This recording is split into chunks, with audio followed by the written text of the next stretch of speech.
Con esta presentación lo que vamos a ver son los modos de resolución de conflictos, las estrategias de resolución de conflictos en el equipo comercial.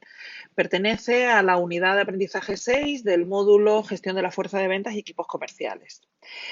Lógicamente, forma parte de las responsabilidades de un jefe de ventas o de un coordinador de un equipo comercial procurar que no haya conflictos en su equipo y en caso de que se produzcan, porque esto a veces es inevitable, pues minimizar sus efectos y hacer que no perjudiquen el normal desenvolvimiento del equipo comercial y sobre todo que no ponga en cuestión ni su eficacia ni su eficiencia. Para ello es importante recordar esta frase de Marco Aurelio que comentaba que cuanto más penosas son las consecuencias del enojo que las causas que lo produjeron. Es decir, uno de los problemas que tienen los conflictos es que de no gestionarlos bien o dejar pasar el tiempo o no gestionarlos en absoluto, lo que acaba haciendo es que las consecuencias del propio conflicto sean mucho más graves que muchas de las causas que pudieron originarlo.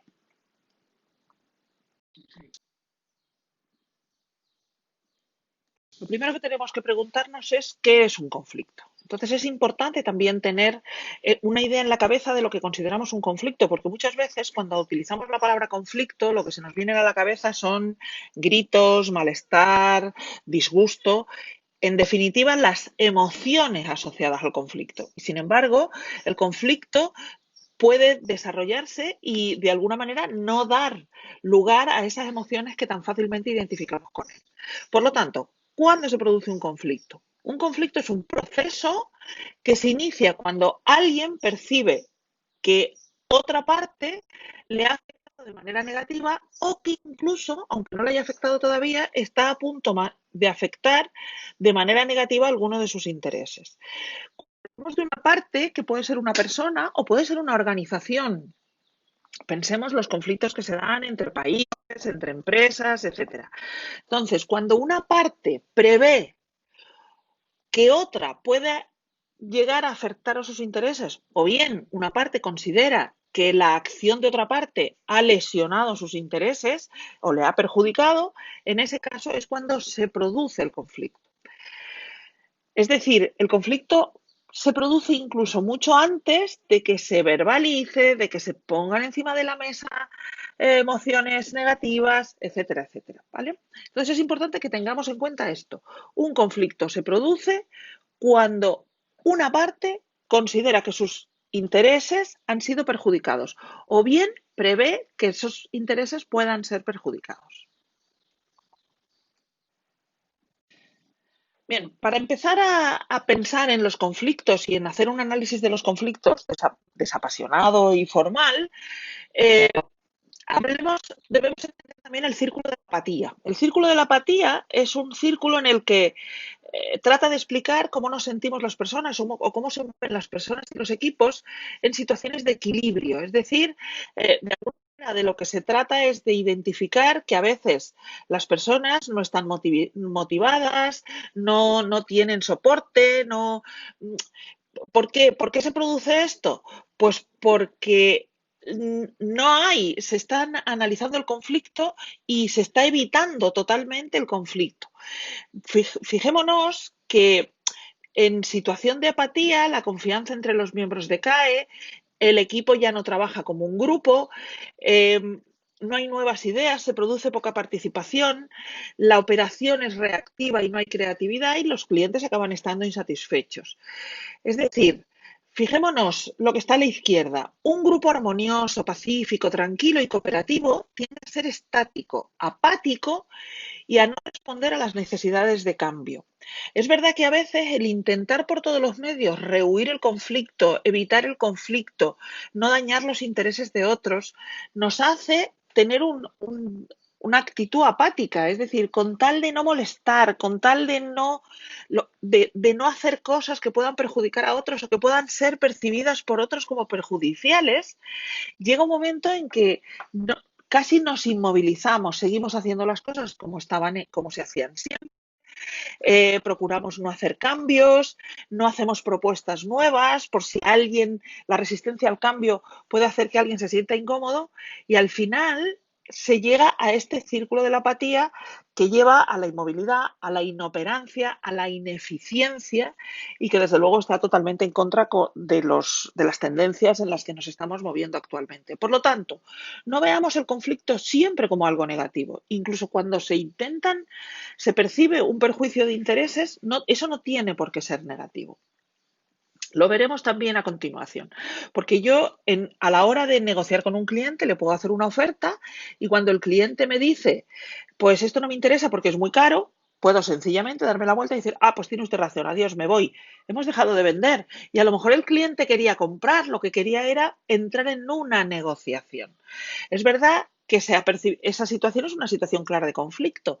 Los intereses de las dos empresas pues de alguna manera no son equivalentes, pero eso no quiere decir que la solución sea no vender o marcharnos o no hacer nada. A eso se refiere el círculo de la apatía. Bueno, ahora veamos qué tipo de conflictos podemos encontrarnos. Pues dependiendo de quienes están implicados, de las personas implicadas en el conflicto, de los actores implicados en el conflicto, podemos tener lo que se llama un conflicto intrapersonal. Es decir, en ese conflicto solo está involucrada una persona. Son lo que se llaman también conflictos intrapsíquicos, son los conflictos que tenemos con nosotros mismos. ¿Y quién no ha tenido un conflicto consigo mismo? Muchas veces simplemente porque creemos que debíamos haber hecho una cosa y no la hicimos, nadie nos lo está reprochando, nadie está esperando que hagamos esa acción, pero nosotros pues nos sentimos intranquilos, por ejemplo, tomando decisiones que nos afectan, pues quería dejar de fumar y no he sido capaz de dejar de fumar, eso me genera un conflicto intrapersonal, quería haber estudiado determinada cosa y no he sido capaz de hacerlo. Todas estas cuestiones, todo lo que tiene que ver con lo que hubiéramos querido hacer y no hemos hecho, nos genera conflictos intrapersonales.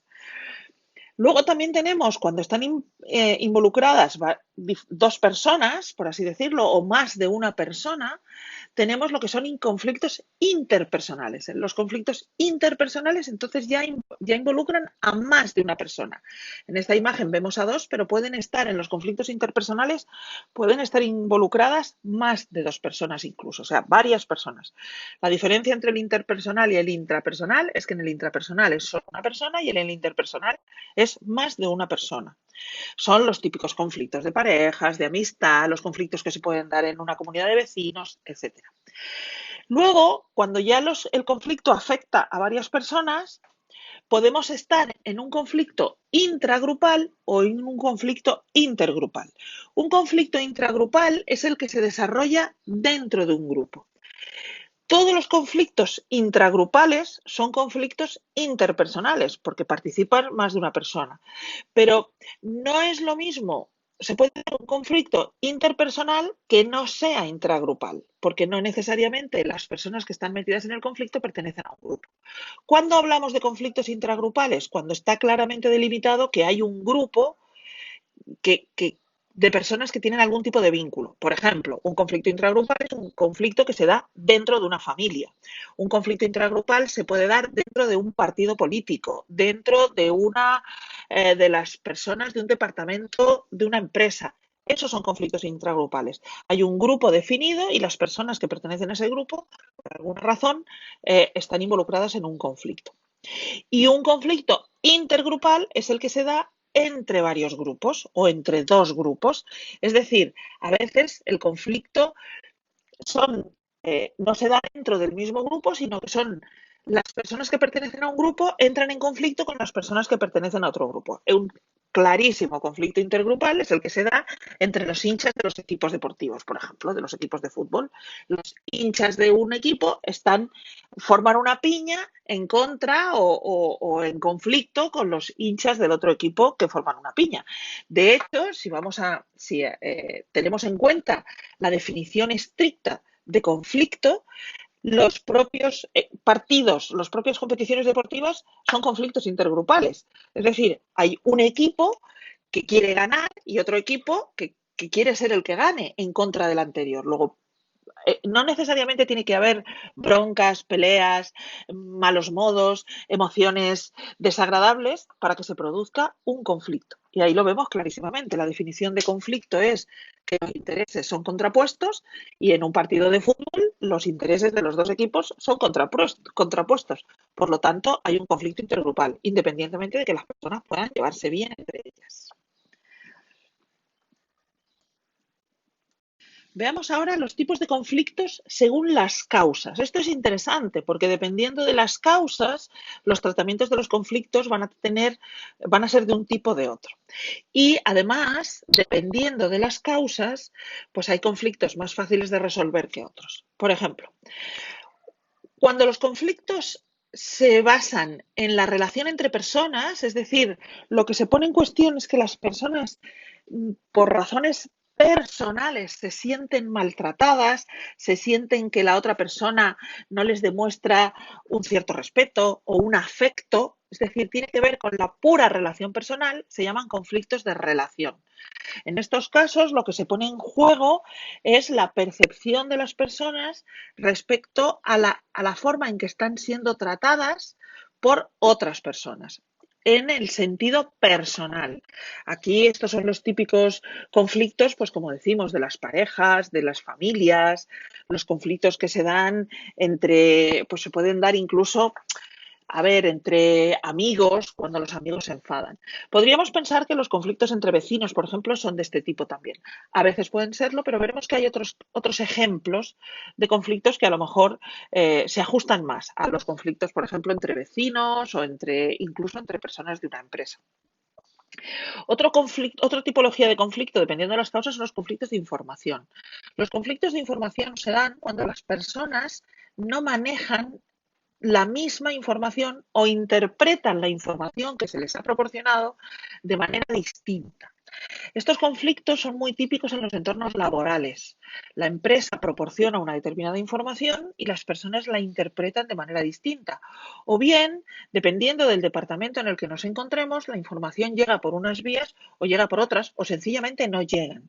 Es el típico conflicto que se da del me dijiste que iba a pasar tal cosa y la otra persona dice, no, lo que te dije es que iba a pasar esta otra. Entonces, estos conflictos en general se basan en hechos a veces fácilmente comprobables. Los conflictos de información tienen que ver con cómo se han transmitido, por ejemplo, datos, comentarios, pero es relativamente sencillo ir a las fuentes y comprobar cuál es la información correcta. Es verdad que a veces no se da o a veces no es tan sencillo, pero en general se puede contrastar la información. Luego están los conflictos de intereses. Los conflictos de intereses son los que responden exactamente a la definición que dimos inicialmente. Es cuando esos intereses que la persona o la organización siente que están siendo vulnerados o lesionados, son intereses que se pueden formular de forma objetiva. Es decir, no es que yo creo que tú me odias, que entonces estaríamos en un conflicto de relación, sino que es que si decidimos, si la propuesta del vecino del cuarto es ponerle un espejo nuevo al ascensor y lo tenemos que pagar entre todos, pues efectivamente mis intereses económicos yo creo que se están viendo vulnerados, porque yo no estoy dispuesto a pagar ese dinero para cambiar el espejo del ascensor. En este caso, los intereses están claros. Hay un interés económico y la fuente del conflicto pues puede ser analizada en función de esos intereses. Lo que hay que conciliar, intentar llegar a un acuerdo y conciliar esos intereses que son fácilmente identificables. El problema, y en las comunidades de vecinos muchas veces pasa, es que los conflictos de intereses enmascaran en realidad conflictos de relación y, en muchísimos casos, conflictos de información. Bien, un cuarto tipo de conflictos son los conflictos estructurales. Los conflictos estructurales tienen que ver con la organización y con la estructura de los grupos involucrados en el conflicto. Conflictos estructurales son, por ejemplo, los conflictos derivados de que hay pues una crisis económica, por ejemplo, y que genera desigualdad. Eso genera que muchas personas estén en contra de las decisiones que están tomando, por ejemplo, los dirigentes políticos. Y aunque son conflictos de intereses y pueden hasta ser conflictos de información, al hacerse amplios, a involucrar a cantidades importantes de gente, y aquí estoy pensando pues en colectivos numerosos de tipo profesional, sectores profesionales, etcétera, etcétera, se convierten en conflictos estructurales, porque ponen en cuestión las estructuras de la comunidad. Puede ser una comunidad pequeña, es decir, pueden ser los vecinos de un pequeño pueblo que se niegan a que se cambie la fecha de las fiestas del pueblo. Eso sería, aunque es un conflicto de intereses, puede ser un conflicto de información, la realidad es que se convierte en un conflicto estructural, porque de alguna manera es todo un colectivo, pone en cuestión, o sea, es un conflicto que se pone en cuestión y puede llegar a generar cambios en la estructura de los colectivos que se están sintiendo en conflicto. Finalmente, todos los conflictos políticos en general son conflictos estructurales. La mayoría de los conflictos políticos. Políticos en el sentido de, sobre todo, conflictos económicos, de naturaleza económica. Son conflictos estructurales. Finalmente, vamos a hablar de los conflictos más difíciles de resolver, que más dolor generan, que son los conflictos de valores. Los conflictos de valores son aquellos en que las partes consideran que sus valores, que los valores están profundamente arraigados en las personas y nos cuesta mucho trabajo ponerlos en cuestión, pues cuando esos conflictos creemos que se están lesionando. Lógicamente, hablando de conflictos, y la imagen así lo trata de reflejar, hablando de valores, perdón, uno de los valores que todos identificamos como valores muy interiorizados son los valores religiosos. Es verdad que hay personas que no tienen a lo mejor creencias religiosas, pero pueden tener valores pues morales, de incluso no tener, o ser agnóstico, por ejemplo, es de alguna manera tener unos valores. Esos valores que están profundamente arraigados y que tienen además muchas veces una raíz basada más en la fe, en las creencias y no en datos y hechos objetivos, son conflictos muy difíciles de resolver, que generan normalmente mucho dolor, que derivan en conflictos estructurales, en conflictos de relación, etcétera. Entonces, es importante a veces identificar si los conflictos que se están manifestando en un momento dado son conflictos de valores para tratarlos adecuadamente. ¿Se pueden dar conflictos de valores en un entorno profesional? Totalmente. Los conflictos éticos son conflictos de valores. Si yo considero que las peticiones o lo que me exige mi jefe o mi empresa pone en cuestión mis creencias, lo que yo creo que es respetar a un cliente o respetar a mis compañeros, se puede dar un conflicto de valores. El mobbing, por ejemplo, es un conflicto de valores porque se basa en no respetar a las personas, y el respeto y la ética forman parte de nuestros valores. Si nuestra empresa nos obliga a vender a personas mayores pues productos bancarios o financieros que sabemos que van a ser perjudiciales para ellos y que no los entienden muy bien, esto se ha vivido, pues nos genera un conflicto de valores, y ese conflicto de valores se va a manifestar en el entorno profesional. Por lo tanto, ojo, cualquiera de estos conflictos puede darse en el entorno profesional. Una huelga por un conflicto laboral es un conflicto estructural. Una negociación previa a una huelga, por así decir, una negociación de un convenio colectivo, es un conflicto de intereses que puede derivar en un conflicto estructural. Un aspecto importante que tenemos que tener en cuenta cuando hablamos de conflictos es que en los conflictos siempre hay tres elementos, siempre. Un problema, unas personas y un proceso.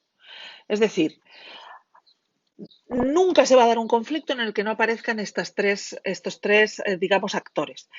Incluso pensemos, acabo de mencionar los conflictos estructurales, podemos pensar, bueno, es que en los conflictos entre empresas no están las personas. No es cierto. En los conflictos entre empresas, quienes van a negociar, quienes van a hablar, quienes van a tratar de resolver el conflicto, son personas. Y al final, el hecho de que haya personas detrás de cualquier situación de conflicto, va a poner en juego un aspecto que siempre va a estar ahí, que son las emociones de las personas. Lo veremos más adelante. Bien, efectivamente, tenemos personas, tenemos un proceso. Es importante identificar, y lo veremos con un poquito más de profundidad a continuación, que el conflicto no es una cosa estática. El conflicto no es algo que surge cuando a lo mejor dos personas discuten. El conflicto puede haber surgido muchísimo antes de que afloren las emociones o la verbalización del conflicto. Y ese proceso normalmente se puede haber originado por un problema que en su momento no se detectó. De todos modos, es importante, me gustaría que quedase claro, de alguna manera, estas flechas que se mueven entre de ida y vuelta, por así decir. Es decir, un problema puede causar el proceso de conflicto, pero el propio proceso de conflicto puede generar un problema más grave. El mero hecho de que ese proceso no se haya gestionado adecuadamente. Las personas pueden encontrarse que hay un problema y eso las pone en proceso de conflicto. Pero también es verdad que el cómo se comporten las personas puede agrandar o reducir el problema y puede aumentar o reducir la duración del proceso. Por lo tanto, son tres elementos que van a estar siempre y que están implicados entre sí de forma, digamos, circular. Bien, otro aspecto importante del proceso y que tiene que ver con el proceso, tiene que ver con el proceso, es la dinámica del conflicto. Cómo se mueve, cómo se moviliza ese proceso de conflicto. Entonces aquí tenemos, digamos, dos elementos a los que tenemos que prestar atención. Uno de los elementos es el tiempo, cómo el proceso se va a desarrollar en el tiempo. Y para ello podemos considerar que tenemos tres tiempos en el proceso de conflicto, de gestión del conflicto. Tenemos un tiempo de confrontación. Muchas veces el conflicto surge, mejor dicho, se visibiliza porque se produce una confrontación, una discusión, una mala palabra, una mala mirada, un mal gesto. Luego entra un tiempo de desacuerdo. El tiempo de desacuerdo es cuando ya estamos gestionando el propio conflicto, cuando ya el conflicto es evidente y entonces se ponen encima de la mesa aquellas cosas que las personas o las organizaciones se reprochan. Y finalmente, si el conflicto se gestiona y se trata adecuadamente, se llega a una resolución y, por lo tanto, a un tiempo de reencuentro. Bien, para que esa dinámica, ese tiempo se lleve a cabo, lo que se ha producido previamente, antes de llegar al tiempo de confrontación, pero que puede también paralelamente, es lo que tenemos en el proceso de abajo, en las flechas de abajo. Las flechas inferiores, lo que vemos es que inicialmente se produce una incomodidad, la persona percibe que está incómoda porque cree que sus intereses, como dijimos, se están poniendo en cuestión o que algo la va a perjudicar. A lo mejor todavía no la ha perjudicado, pero puede haberla perjudicado ya y se siente incómodo y está de alguna manera tratando de identificar claramente qué es lo que ha generado esa incomodidad, qué es lo que está mal, qué puede hacer para cambiarlo. Ese proceso, si no se puede cambiar, si resolver esa incomodidad depende de otros y esos otros no actúan para reducir esa incomodidad, se produce una gran insatisfacción. Muchas veces esa insatisfacción da lugar a incidentes, a situaciones desagradables en las que se ven perjudicadas o se ven involucradas más personas. Algunas de ellas incluso personas que no están involucradas en el conflicto, que no son las que han generado la incomodidad. Al final, estos incidentes van dando lugar a problemas de información. Acordaros que hablábamos antes de los conflictos de información. Las personas no manejan adecuadamente toda la información que se tiene en el proceso y pueden dar lugar a malentendidos, sobre todo si se ven involucrados terceros, es decir, personas que no estaban en el conflicto inicial, pero que por relaciones con las personas involucradas no les queda más remedio que participar, que conocer del conflicto y quizás no manejando la información completa, por lo tanto puede dar lugar a malos entendidos. Eso genera una profunda tensión y en general suele derivar en una crisis. Esa crisis puede darse ya en tiempo de confrontación, en tiempo de desacuerdo o a lo mejor cuando la crisis aflora, es decir, la situación de crisis se produce cuando ya se está interviniendo para resolver el conflicto y se llega al tiempo de reencuentro. Pensemos que esto en el entorno laboral es un proceso que puede darse en un tiempo muy corto o a veces puede darse en un tiempo muy largo. Es función y labor de la persona que ejerce la coordinación del equipo y que ejerce el liderazgo darse cuenta lo antes posible de que esto se está produciendo. Entonces, esta dinámica del conflicto hay que tratar de identificarla, la incomodidad, la insatisfacción, estar vigilante cuando se produce un incidente, no pensar, bueno, esto son cosas que pasan y ya se resolverán. No, desde el momento en que como responsables de un equipo comercial tenemos visión de que puede haber una situación de conflicto, esa situación de conflicto, lo veremos también a continuación, hay que hacerla inmediatamente aflorar y poner mecanismos para resolver ese conflicto. No podemos dejar que el conflicto se enquiste. Un aspecto importante que tenemos que tener en cuenta a la hora de tratar de resolver un conflicto o a la hora de enfrentarnos a un conflicto son ciertos principios y desafíos. Y estos principios y desafíos los vamos a necesitar o vamos a necesitar tenerlos en cuenta tanto si somos la persona que está dentro del conflicto como si somos las personas que estamos fuera, que vamos a apoyar, que nos vemos involucradas o que incluso tenemos la responsabilidad de actuar para resolver ese conflicto. El principal reto es la toma de conciencia, darnos cuenta que hay un conflicto. Y esa toma de conciencia la tienen que hacer no solo quienes estamos fuera del conflicto, sino incluso quienes están dentro del conflicto. A veces estamos dentro de un conflicto, estamos en una situación de conflicto y no nos damos cuenta. No nos damos cuenta de que estamos respondiendo de una determinada manera, que no es la respuesta normal si no estuviéramos en el conflicto. No nos damos cuenta de los sentimientos que nos está generando. No nos damos cuenta, si estamos fuera, de los sentimientos que puede generar a las personas que están en el conflicto. Y, desde luego, no nos damos cuenta de que existen alternativas. En una situación de conflicto siempre existe la alternativa de resolver el conflicto y de salir del conflicto. Veremos luego las diferentes modalidades de resolver los conflictos, pero en cualquier caso existen alternativas. En esta fase de tomar conciencia puede que no las veamos, pero es importante tomar conciencia de que hay otras alternativas que estar eternamente en esa situación de conflicto. Otro aspecto fundamental, otro reto, es tener buena disposición. Las personas que a lo mejor están en un momento emocionalmente muy caliente, por así decir, del conflicto, pues les va a costar tener una buena disposición. Pero también va a depender de sus propias actitudes y de sus propias habilidades mm, para relacionarse con las personas o para relacionarse incluso con sus propias emociones. Pero en todo caso, quien sí debe tener una buena disposición son las personas que no están en el conflicto. Lo que no parece lógico es que quienes no forman parte del conflicto adopten pues, posiciones radicales, radicalicen sus puntos de vista o tomen partido de forma irracional.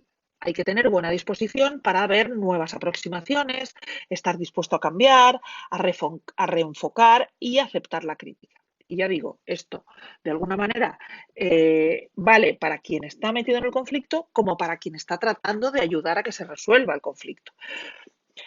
Además, hay que poner en juego importantes habilidades, habilidades de comunicación, habilidades de escucha. Estas habilidades, ya vimos en la unidad anterior, la importancia de la formación, no solo de la formación en conocimientos, sino también la formación en actitudes. Por eso es importante que la empresa esté continuamente ayudando a sus colaboradores, a las personas que forman parte de la organización, a que mejoren y refuercen habilidades que les pueden servir, como estas que ponemos aquí, para resolver situaciones de conflicto o incluso para evitarlos, para que no lleguen las situaciones de conflicto. En todo caso, estas habilidades son importantes. Son importantes en las personas que están metidas en el conflicto como en las personas que pretenden ayudar a resolverlo. Y son importantes y muy fundamentales en la persona responsable del departamento. Finalmente, otro reto es el apoyo coherente. Muchas veces, cuando estamos en una situación de conflicto, cuando alguien a quien queremos o apreciamos está metido en un conflicto, tenemos esa tentación de darle nuestro apoyo incondicional, ese apoyo a muerte. Eso es un error. Esas personas no necesitan que de forma irracional reforcemos todas sus opiniones, todas sus creencias o todas sus emociones, sobre todo porque muchas de esas emociones son emociones negativas que les están causando daño. El apoyo coherente es tratar de ayudarles precisamente a transitar por la toma de conciencia, por la buena disposición y apelar a sus propias habilidades para tratar de salir de la situación de. Un apoyo coherente tiene que ser perseverante, tiene que, tiene que basarse en un esfuerzo por ayudar a que esas personas vean que no deben perpetuar aquellas creencias que las mantienen en la situación de conflicto, sino que de alguna manera el conflicto les hace daño y deben tratar de cambiar, ¿vale? Entonces es importante abordar estos retos tanto desde dentro del conflicto como, mucho más importante, desde fuera y muy especialmente desde la jefatura del equipo. Un aspecto fundamental para identificar el conflicto es prevenirlo. Desde el punto de vista, y ahora estamos hablando ya en concreto de un responsable de un equipo comercial, desde el punto de vista de la persona responsable del equipo comercial hay herramientas para prevenir los conflictos. Entonces, una de ellas, visualizar, estar pendiente, darse cuenta de lo que está pasando en el equipo, hacer reuniones frecuentes, conocer bien a las personas del equipo, eh, ver sus gestos, cómo se comunican entre ellas, cómo trabajan entre ellas. Por supuesto, retroalimentar, es decir, dar indicaciones no solo de lo bueno, sino incluso de aquellas circunstancias que podemos considerar que no están funcionando bien, lo que pasa que darlos de forma adecuada. Pedir retroalimentación es importante. Preguntarle a las personas cómo se sienten, qué les parecen las instrucciones, qué les parecen los procesos de trabajo.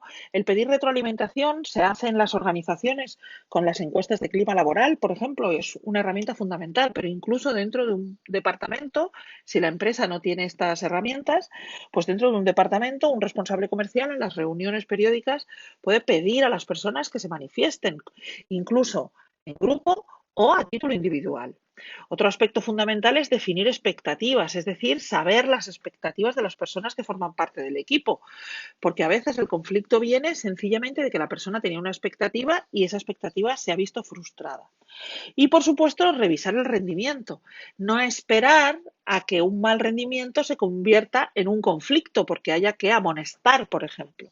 Entonces, la idea es tratar de evitar esas situaciones, no solo de conflicto jerárquico, sino de conflicto entre personas del departamento. Entonces, esto es un aspecto fundamental en la identificación del conflicto, es la prevención, procurar anticiparse a la aparición del conflicto.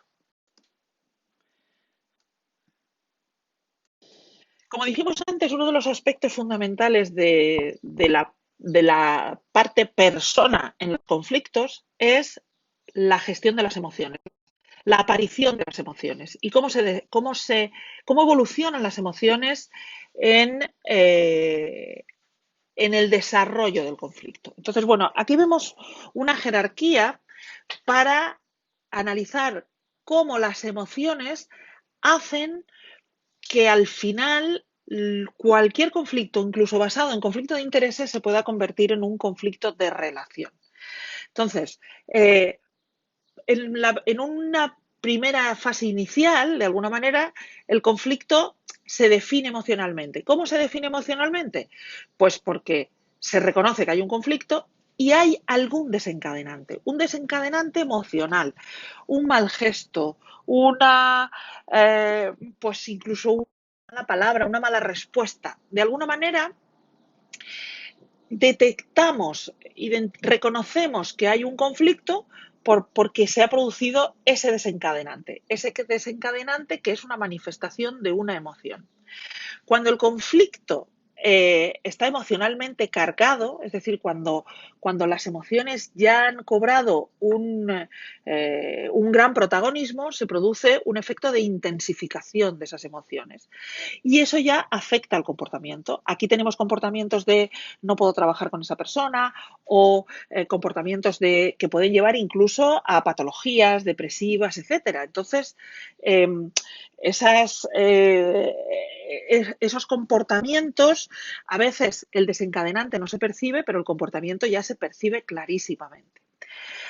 Cuando esas emociones eh, se interiorizan hasta el punto de constituir valores, ya nos encontramos en situaciones donde esos valores se manifiestan en lo que es bueno y lo que es malo. Y cuando estamos en esta situación, ya lo dije antes, cuando los conflictos se convierten en conflictos de valores, son difícilmente resolubles. La propia gestión emocional nos puede llevar a que un conflicto, que puede ser un conflicto de intereses, se convierta en un conflicto de valores. ¿Cuándo se convierte en un conflicto de valores? Cuando las personas entendemos que no se nos respeta, que no se nos tiene en consideración. Y hemos dicho antes que cuando las emociones intensifican el conflicto, puede dar lugar a comportamientos que pueden llegar, por ejemplo, al insulto. El insulto entra dentro de los valores, de que no se nos está valorando adecuadamente, que se nos está haciendo de menos. Y en este momento, convertir en que esos valores afecten a la percepción que tengo de mí mismo o que los demás tienen de mí, llega un momento en que se está poniendo en cuestión, ya no es que no se me respete por ser yo quien soy o por mi comportamiento, sino que ya no se me respeta por lo que soy. Y en estos momentos podemos estar hablando de que me tratan así porque soy una mujer, porque soy mayor, porque pertenezco a esta raza, porque pertenezco a este colectivo, porque pertenezco a este lugar geográfico. Es decir, la agudización de las emociones negativas va calando en nuestro autoconvencimiento de que esa emoción negativa que me embarga está justificada porque primero fue porque se me trató, porque recibí un mal gesto que casi fue inconsciente, después hubo un comportamiento inadecuado, como puede ser, por ejemplo, un insulto. Eso hace que yo perciba que se me está faltando el respeto y dentro de mi análisis de esas emociones, la importancia que le doy a que se me falte el respeto es porque percibo que eso se hace porque soy alguien en concreto que pertenece a un determinado colectivo. Eso hace, además, que ya sea muy difícil que yo pueda relacionarme con aquella persona que ha puesto en cuestión mi propia identidad y con todos aquellos que se posicionan a su favor. Por lo tanto, esto que estamos viendo parece un poco exagerado. Lógicamente está en la fuente de conflictos gravísimos que estamos viendo en el mundo, conflictos de valores de tipo religioso o de tipo de pertenencia a razas o a colectivos pues, de cualquier índole, pero pueden darse también en situaciones laborales. El decir es que me trata así porque soy una mujer se da continuamente en entornos laborales. O es que no soporta o me está tratando con homofobia porque no soporta mi condición sexual.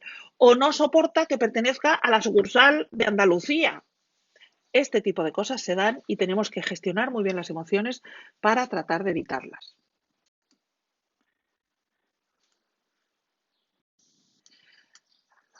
A título informativo sobre las emociones de las que acabamos de hablar, es importante conocer las emociones básicas. Según la psicología, existen solamente 7 emociones básicas, que son la ira, el miedo, la tristeza, el afecto, la felicidad, la sorpresa y el asco. Lo que ocurre, muchas veces hablamos de emociones, por ejemplo, pues consideramos una emoción el desprecio, la inseguridad o el bienestar. No, eso no son emociones, son desencadenantes de las emociones. La frustración es un desencadenante de la ira. El peligro es un desencadenante del miedo, pero la inseguridad también es un desencadenante del miedo. La pérdida es un desencadenante de la tristeza. Los cambios también pueden ser un desencadenante de la tristeza. Pues el bienestar o la satisfacción interior son un desencadenante de la emoción felicidad. En este cuadro vemos también cuáles son las respuestas habituales y cómo podemos manejar eh, eh, las actividades con las que podemos manejar esas respuestas. No podemos manejar la emoción. Es muy difícil evitar sentir la emoción. Lo que sí podemos hacer es gestionar la expresión de la emoción, la respuesta a la emoción. Y muy importante, una cosa es gestionar y otra cosa es ocultar. Son dos aspectos completamente distintos. A veces tenemos esa idea de no ocultes tus emociones. Es verdad que no debemos ocultar nuestras emociones de forma sistemática. Lógicamente debemos hacerlo porque tenemos que vivir con otros y como vemos aquí, las respuestas a las emociones a veces son inapropiadas en comunidad, pero tenemos que tener muy claro que estamos gestionando la emoción. Es decir, que no estamos ocultando una expresión, pues por ejemplo, de tristeza o incluso de ira, pero que se está quedando dentro de nosotros como una frustración adicional por no poder expresar esa emoción. Entonces es importante tener claro que las emociones se pueden gestionar para minimizar o canalizar la respuesta. No minimizar, pero sí canalizar la respuesta. De manera que esa respuesta además se adecue también a lo que nosotros consideramos un comportamiento adecuado. Por ejemplo, una persona en un momento dado puede estar muy enfadada, pero no considera que un comportamiento adecuado sea dar gritos e insultar a otros, sino que si cayera en dar gritos e insultar a otros, luego iba a sentirse mal, iba a sentir pues otras emociones negativas, por ejemplo, tristeza por haberse dejado llevar por un comportamiento que considera inadecuado. Por lo tanto, en este cuadro podemos ver, pues esto, cada emoción con los desencadenantes que la ponen, que la causan, las respuestas habituales que pueden darse, que no siempre son respuestas negativas, y con qué actividades podemos tratar de manejar esa expresión de la emoción. Importante. El manejo no es de la emoción, el manejo es de la expresión de la emoción. También hay una cuestión que debemos entender. Las emociones, de alguna manera, conllevan un proceso de aprendizaje. Es decir, por ejemplo, una frustración puede desencadenar ira, pero no siempre va a desencadenar ira. A veces una situación de frustración que puede implicar un cambio o que puede implicar una pérdida, es decir, estamos frustrados porque hemos perdido una cosa, pues a lo mejor nos desencadena una sensación de tristeza. O si esa pérdida se produce sin esperárnoslo, nos puede generar inicialmente una emoción de sorpresa. Es decir, las emociones, primero, no siempre reaccionamos exactamente igual a los desencadenantes porque hay un proceso de aprendizaje. El desencadenante unas veces nos desencadena una emoción, pero otras veces, a medida que vamos aprendiendo a gestionarlo, nos pueden desencadenar emociones distintas y, por supuesto, las emociones no siempre vienen solas. A veces vienen de dos en dos o de tres en tres.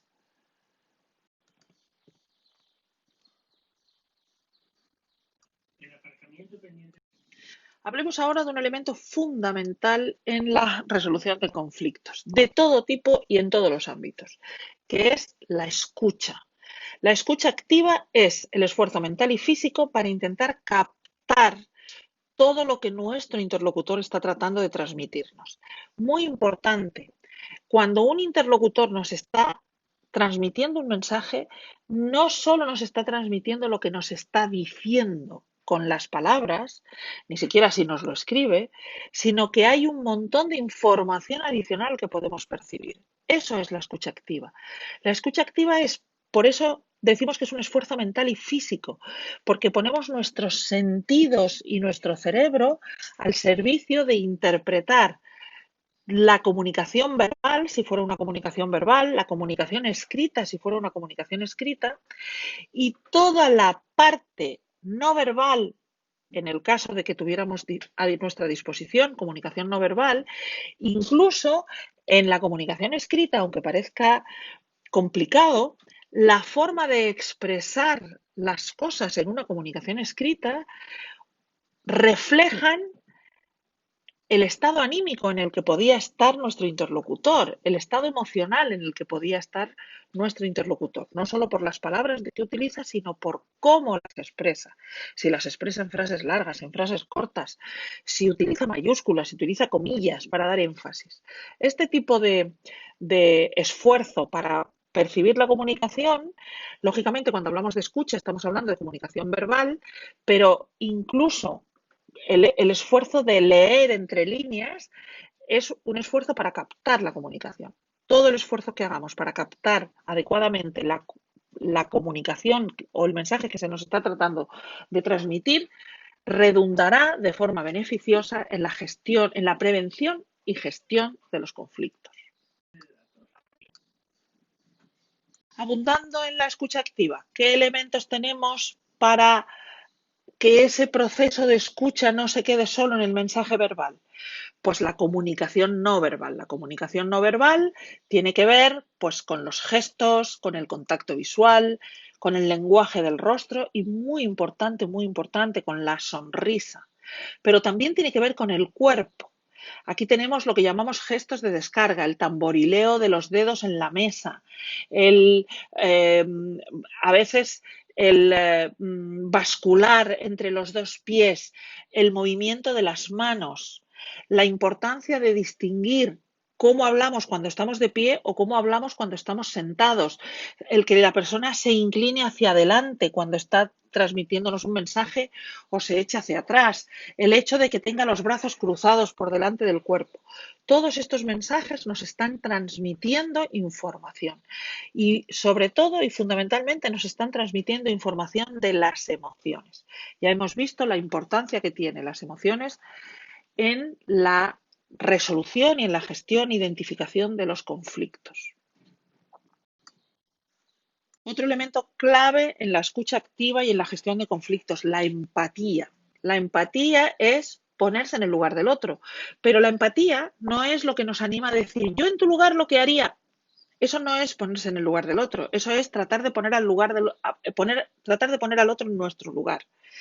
Ponerse en el lugar del otro es tratar de entender las necesidades de la otra persona y sus propios sentimientos. Los sentimientos de las personas, en situaciones iguales, los sentimientos de las personas dependen de su historia, de su experiencia, de lo que hayan vivido, de cómo hayan vivido en otras ocasiones situaciones parecidas. Por lo tanto, es muy difícil que entender de verdad lo que la otra persona está sintiendo en una situación. Tendríamos que tener un conocimiento profundo de esa persona y ese conocimiento lo podemos tener pues de las personas de nuestra familia, de nuestros amigos más cercanos, etcétera. La empatía es también entender que muchas veces no entendemos las necesidades de los otros ni los sentimientos del otro. Por lo tanto, es más empático decirle a alguien voy a hacer un esfuerzo por entender lo que estás tratando de decirme, aunque reconozco que me va a costar trabajo, que decir yo sé cómo te sientes.